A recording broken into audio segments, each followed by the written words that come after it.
Masa kampanye pemilu 2024 baru saja usai. Menyongsong 3 hari lagi pemilihan pada 14 Februari, Koalisi Masyarakat Sipil merilis film dokumenter tentang desain kecurangan pemilu.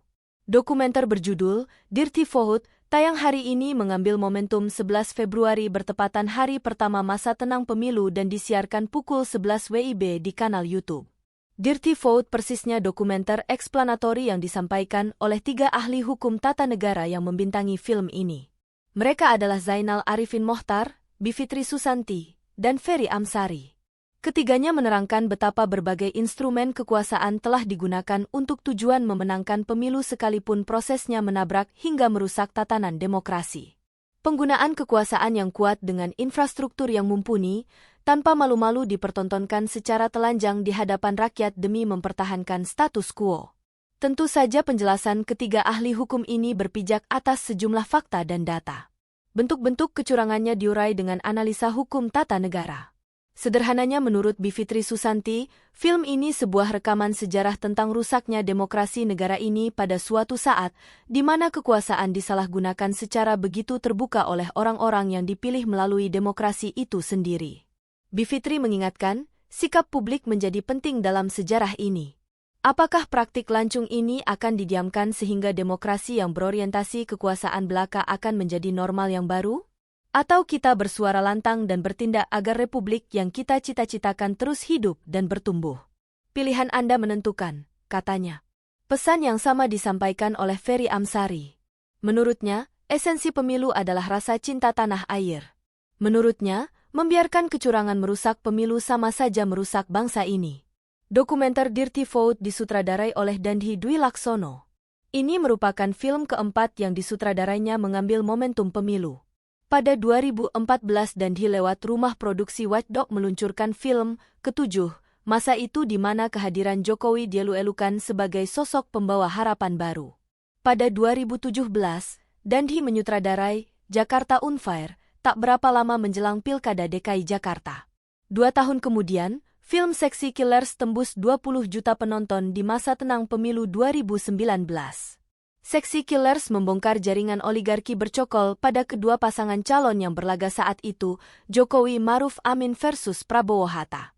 Seyogianya menurut Dandhi, Dirty Vote akan menjadi tontonan yang reflektif di masa tenang pemilu.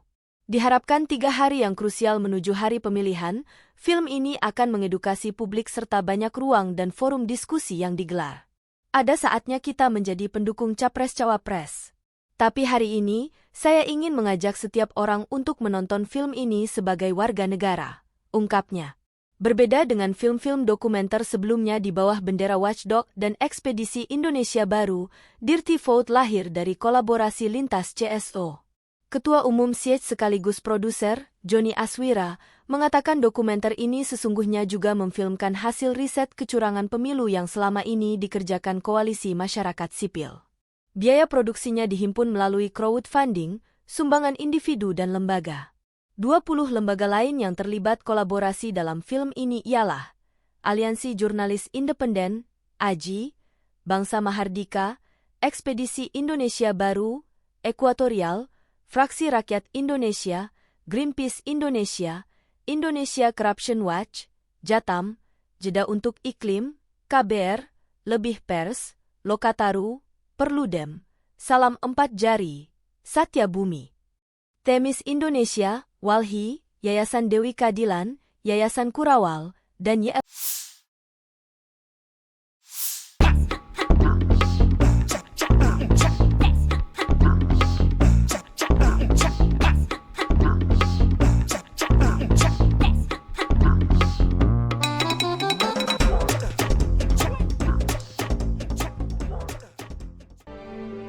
Assalamualaikum warahmatullahi wabarakatuh. Selamat siang, salam sejahtera untuk kita semua. Saya M. Maulana Bungaran SHMH, Wakil Komandan Hukum dan Advokasi atau EHO dari TKN Prabowo Gibran. Hari ini kita akan melakukan konferensi pers terkait film Dirty Vote. Ya, di sini sudah hadir Bang Habib Rohman, Wakil Ketua TKN, terus juga sudah hadir Bang Fritz Siregar dari TKN Alfa dan juga Bang Munatsir Mustaman dari tim EHO. Silakan Bang Habib. Ya, terima kasih. Bismillahirrahmanirrahim. Assalamualaikum warahmatullahi wabarakatuh. Waalaikumsalam warahmatullahi wabarakatuh. Salam sejahtera rekan-rekan sekalian. Kami hari ini konferensi pers soal beredarnya apa yang disebut film judulnya Dirty Vote ya. Sejak kemarin ringkasannya beredar, tapi baru tadi jam 11-an ada versi utuh, kita bisa tonton dan lihat ya. TKN menanggapi sebagai berikut bahwa di negara demokrasi semua orang memang bebas menyampaikan pendapat. Namun perlu kami sampaikan bahwa sebagian besar yang disampaikan dalam film tersebut adalah sesuatu yang bernada fitnah, narasi kebencian yang sangat asumtif dan sangat tidak ilmiah ya. Saya ya mempertanyakan kapasitas tokoh-tokoh yang ada di film tersebut, di di rekaman tersebut ya. Dan saya kok merasa sepertinya ada tendensi ya, keinginan untuk mensabotase pemilu, bukan mensabotase lah, ingin mendegradasi lah ya pemilu ini ya, dengan narasi yang sangat tidak berdasar. Rakyat ya pasti sangat paham bahwa tokoh yang paling banyak disebut dalam film itu Presiden Joko Widodo ya sangat berkomitmen menegakkan demokrasi. Rakyat juga tahu bahwa pihak mana yang sebenarnya melakukan kecurangan dan pihak mana yang memang mendapatkan keuntungan dengan yang mendapatkan dukungan sebagian besar rakyat karena program dan rekam jejak yang jelas berpihak kepada rakyat. Kalau di film tersebut disampaikan oleh saudara Zainal Arifin Muhtar agar rakyat menjadikan film tersebut sebagai dasar penghukuman, justru kami khawatir rakyat yang akan menghukum mereka ya dengan cara rakyat sendiri. Jadi tindakan-tindakan mereka yang menyampaikan informasi yang sangat tidak argumentatif tetapi tendensius untuk menyudutkan pihak tertentu berseberangan dengan apa yang menjadi sikap sebagian besar rakyat. Yang saat ini saya lihat rakyat begitu antusias dengan apa yang disampaikan Pak Prabowo soal melanjutkan segala capaian pemerintahan yang ada sekarang ya. Intinya ya, Bivitri Susanti merupakan pengajar di Sekolah Tinggi Hukum, STH, Indonesia Jentera. Bivitri adalah penerima anugerah Konstitusi M. Yamin dari Pusat Studi Konstitusi Universitas Andalas dan Asosiasi Pengajar Hukum Tata Negara Hukum Administrasi Negara, APNHAN, sebagai pemikir muda hukum tata negara pada 2018. Bivitri Susanti memperoleh gelar sarjana hukum dari Fakultas Hukum Universitas Indonesia pada 1999. Pada Juli 1998, bersama beberapa senior dan rekannya, ia mendirikan Pusat Studi Hukum dan Kebijakan Indonesia, PSHK. Bivitri kemudian melanjutkan pendidikannya dan meraih gelar Master of Laws di Universitas Warwick, Inggris, pada 2002 dengan predikat with distinction dengan beasiswa The British Chevening Award. Kemudian ia melanjutkan studi ke jenjang doktoral di University of Washington School of Law, Amerika Serikat, yang saat ini masih dalam tahap penyelesaian. Bivitri dikenal aktif dalam kegiatan pembaruan hukum melalui perumusan konsep dan langkah-langkah konkret pembaruan, serta dalam mempengaruhi langsung penentu kebijakan. Misalnya dalam Koalisi Konstitusi Baru, 1999 hingga 2002, penulisan cetak biru pembaruan peradilan, tenaga ahli untuk tim pembaruan kejaksaan, 2005, 2007, tenaga ahli untuk Dewan Perwakilan Daerah, 2007, 2009, dan advokasi berbagai undang-undang. Bivitri juga aktif dalam berbagai upaya pembaruan hukum melalui partisipasinya dalam penyusunan berbagai undang-undang dan kebijakan, serta bekerja sebagai konsultan untuk berbagai organisasi internasional.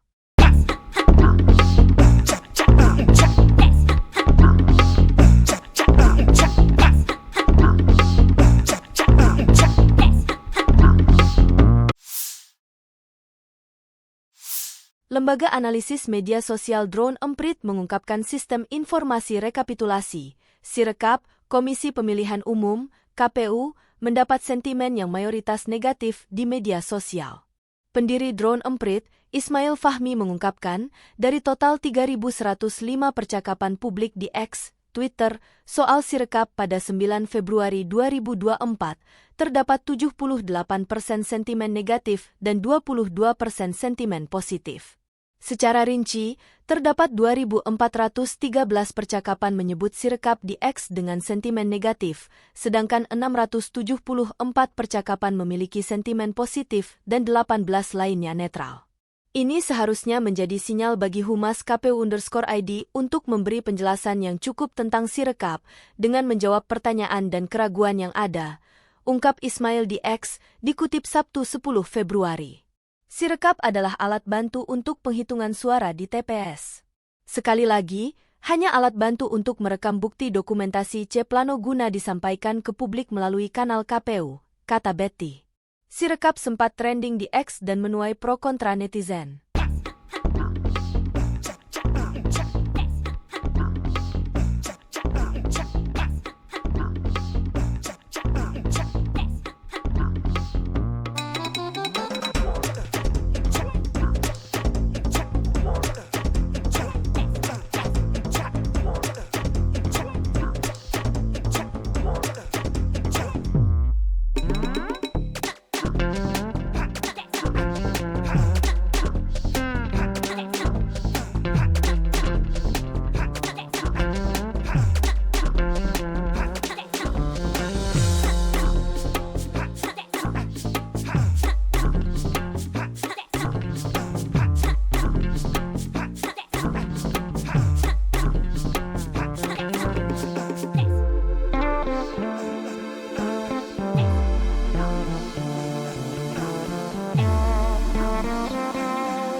Data hasil penghitungan suara di tempat pemungutan suara, TPS, bisa diakses oleh publik melalui aplikasi Sistem Informasi Rekapitulasi, Sirekap.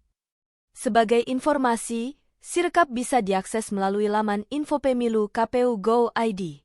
Demikian disampaikan oleh Ketua Divisi Data dan Informasi Komisi Pemilihan Umum, KPU, RI, Betty Epsilon Idros. Tentu saja, data penghitungan tersebut bisa dilihat publik.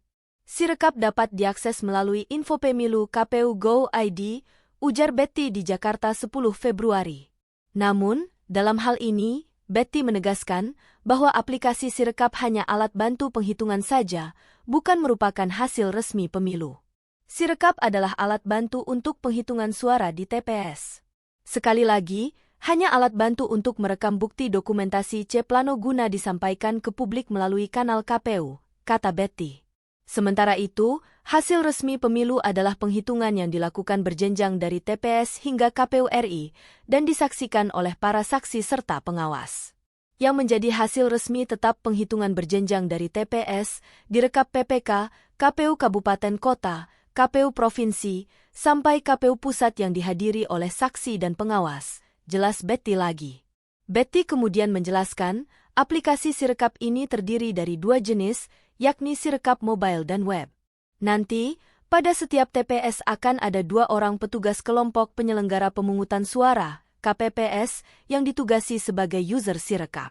Mereka bertugas mengunggah formulir C1 plano hasil penghitungan suara di TPS tersebut ke dalam Sirekap melalui gawai masing-masing pada aplikasi Sirekap mobile berbasis Android.